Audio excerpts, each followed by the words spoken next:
mudane maxamed cabdullaahi farmaajo madaxweynaha jamhuuriyadda federaalka ee Soomaaliya ayaa xarunta madaxtooyada waxa uu qada sharaf sagootina ugu sameeyay safiirkii dalka Sweden u jooga Soomaaliya Danjire Michael Lindvall. wasiirka arrimaha dibadda jamhuuriyadda federaalka ee Soomaaliya Yuusuf Garaad Cumar ayaa sheegay in dowladda Sweden ay Soomaaliya dhinacyo badan ka caawisay ayna labada dal leeyihiin xiriir wanaagsan uu ka sameeyay inta uu xilkaas hayay gaar ahaan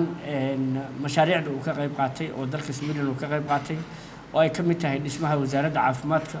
oo ay ka mid tahay dayactirka wasaaradda maaliyadda oo ay ka mid tahay gargaarka ay ka geysteen xagga amniga gaar ahaan booliiska tababaradiisa waxa kale oo gacan ka geysteen xagga howlaha samafalka aadminimada iyo wasaaradda qorsheynta oo ay gacan ka geysteen xagga diyaarinta shaqaalaha iyo howlaha la qabanayo ay qayb kamid ah gacan ka geysteen siiba xagga statisticska marka aad iyo aad ayaan uga mahad celinayaa dalka Sweden iyo danjirahooda oo halkan si firfircoon oo waliba aad u dhow ula shaqeynayay madaxda qaranka Soomaaliya waxa kale oo runtii rabaa inaan xuso xiriirka Sweden iyo Soomaaliya ka dhaxeeya inuu yahay mid aad u qoto dheer oo waliba ay dalka Sweden ku sugan yihiin oo ay ka tirsan yihiin dad Soomaali ah Swedishna ah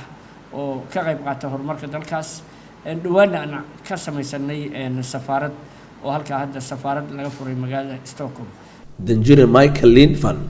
oo ku dhawaad 5 sano ee la soo dhaafay jooga gudaha dalka Soomaaliya gaar ahaan magaalada Muqdisho ayaa soo dhaweeyay xushmada iyo wada shaqeynta uu kala kulmay dawladda iyo shacabka Soomaaliyeed waxaana uu sheegay in dawladdiisu ay Soomaaliya ka caawinayso sidii kor lagu qaadi lahaa caafimaadka hooyada iyo dhallaanka oo uu sheegay in ku bixinayaan lacag dhan 8.5 milyan oo dollarka Mareykanka ah. waxaan si naxariis ku jirta rabaa inaan dhankeyga u idhaahdo aad bay igu weyn tahay inaan dalkan u shaqeeyo waxaan rajeynayaa horumaradii aan sameeyay inay wanaagsanaayeen ma dhahayo waxaan ka fiicnaanayaa safiirka cusub ee Sweden u soo diraysa halkan waxaan filayaa inuu halkaas ka sii wadi doono sidoo kale maanta waxaan daafurnay oo bilaabi doonaa taageero cusub oo caafimaadka hooyada iyo dhallaanka ah oo ah meelaha aan dareemayno in si aad loo horumariyo tani waxa ku bixi doonta lacag dhan 8.5 milyan oo dollarka Mareykanka ah loona marinayo hay'adda UNFP taas oo si dhow la shaqeyn doonta wasaaradda caafimaadka